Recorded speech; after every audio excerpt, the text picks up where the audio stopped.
أعوذ بالله من الشيطان الرجيم. بسم الله الرحمن الرحيم.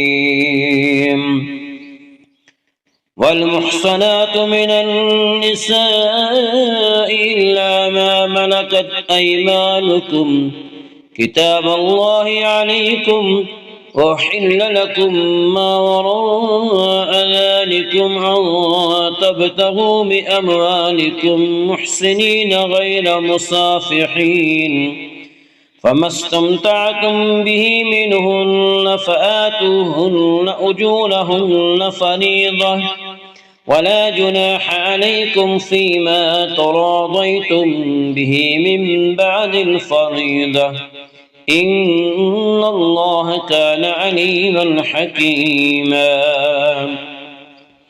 ومن لم يستطع منكم طولا أن ينكح المحسنات المؤمنات فمما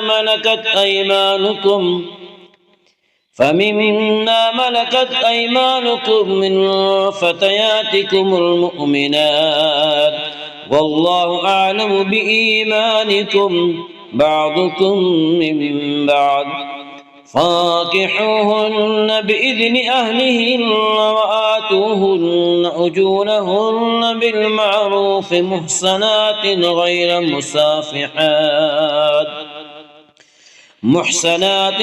مسافحات ولا متخذات أخدان، فإذا أحصن فإن أتين بفاحشة فعليهن نصف ما على المحصنات من العذاب، ذلك لمن خشي العنة منكم، وأن تصبروا خير لكم، والله غفور رحيم.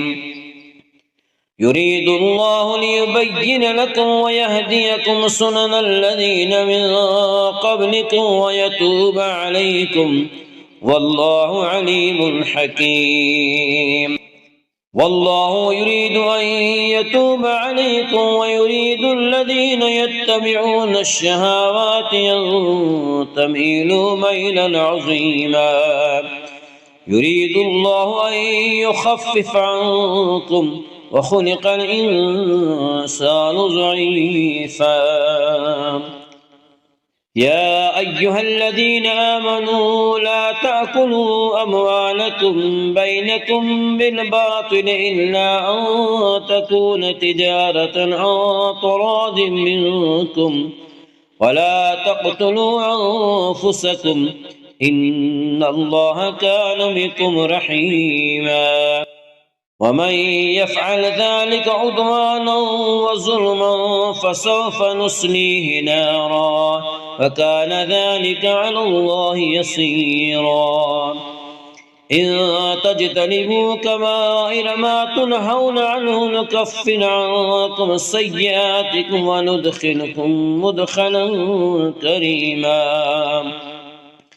ولا تتمنوا ما فضل الله به بعضكم على بعض، للرجال نصيب مما اكتسبوا وللنساء نصيب مما اكتسبن، واسألوا الله من فضله إن الله كان بكل شيء عليما.